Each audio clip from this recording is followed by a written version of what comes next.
and say that I deserve to die. Yeah, AC. Baby, don't cry, I just wanna put the head in. That's what Bruce says right before he gets in. Dude got moves, he could turn a lesbian to lie. He's so good that he should've been a thespian. But Bruce has one flaw: when he's hitting on the floor, he don't believe in condoms. He love to hit it raw, so he's swimming in women who soft and pink as linen, grinning when he in them, and he is skin to skin and kissing and licking and sticking.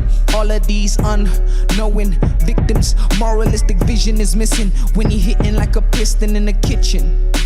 This is so romantic, juxtaposition. It's also so tragic, magic, dramatic, emphatic love making while sick cells mutating, invading. And he loves all races from African to Asian and everything in between. He loves to be in between, but his sex is a murder scene. This porn is an assassin. When he bored, he kills queens.